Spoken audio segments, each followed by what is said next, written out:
വിശ്വസിക്കുന്നവർക്ക് വേണ്ടി വ്യാപരിക്കുന്ന കർത്താവിൻ്റെ അളവറ്റ ശക്തി തൻ്റെ ജീവിതത്തിൽ അനുഭവിച്ച ഒരു സാക്ഷ്യപ്പെട്ടാണ് സിസ്റ്റർ നിൽക്കുന്നത്. കഴിഞ്ഞ സൺഡേ സിസ്റ്ററിന് കഠിനമായ ചെസ്റ്റ് പെയിൻ ആയിരുന്നു. അത് കാരണം മീറ്റിങ്ങിന് വരാൻ സാധിച്ചില്ല. ഓൺലൈൻ മീറ്റിംഗാണ് അറ്റൻഡ് ചെയ്തത്. വൈകുന്നേരം ആയപ്പോഴത്തേക്കും ആ വേദന നിയന്ത്രിക്കാൻ പറ്റാതായപ്പോഴത്തേക്കും അടുത്തുള്ള ഹോസ്പിറ്റലിൽ പോയി. അവിടെ ചെന്നപ്പോഴത്തേക്കും ECGയിൽ വേരിയേഷൻ കണ്ടതുകൊണ്ട് ഹോസ്പിറ്റലിലേക്ക് കൊണ്ടുപോകാൻ റെഫർ ചെയ്തു.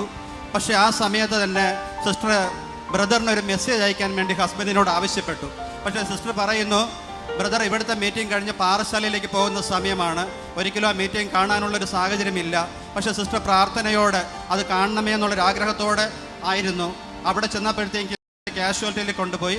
പക്ഷേ ആ സമയത്ത് ഹസ്ബൻഡ് ഫോണ് സിസ്റ്ററിൻ്റെ കയ്യിൽ ഏൽപ്പിച്ച സമയത്ത് സിസ്റ്റർ പറയുന്നു, ഫോണിലേക്ക് നോക്കിയപ്പോൾ ബ്രദർ അത് കണ്ടിരുന്നു. ആ തിരക്കിനിടയിലും ബ്രദർ അത് കണ്ടിട്ട് ഭയപ്പെടേണ്ട, ഒരു കുഴപ്പവും വരില്ല എന്ന് പറഞ്ഞു. പക്ഷേ സിസ്റ്റർ സാക്ഷ്യപ്പെടുത്തുന്നത് ആ മെസ്സേജ് വായിച്ചു കഴിഞ്ഞ സമയം മുതൽ തന്നെ സിസ്റ്ററിൻ്റെ ആ ചെസ്റ്റ് പെയിൻ പൂർണ്ണമായി മാറിപ്പോയി.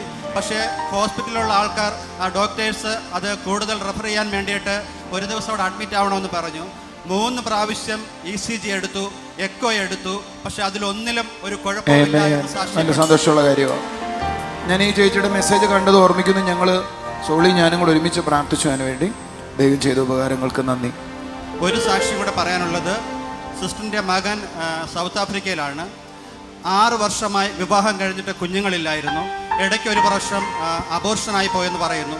പക്ഷേ ബ്രദർ സൗത്ത് ആഫ്രിക്കയിലായിരുന്ന സമയത്ത് മകൻ അവിടെ വന്ന മീറ്റിങ്ങിൽ പങ്കെടുത്ത് പ്രാർത്ഥിച്ചു. പക്ഷെ സിസ്റ്റർ പറയുന്നത് ഇപ്പോൾ തൻ്റെ മരുമകൾ 5 മാസം ഗർഭിണിയാണെന്നാണ് പറയുന്നത്. സന്തോഷമുള്ള കാര്യമോ? ഒന്ന് കൈയടിച്ച് കർത്താവിനെ സ്തുതിച്ചേ. Thank you Molly anti.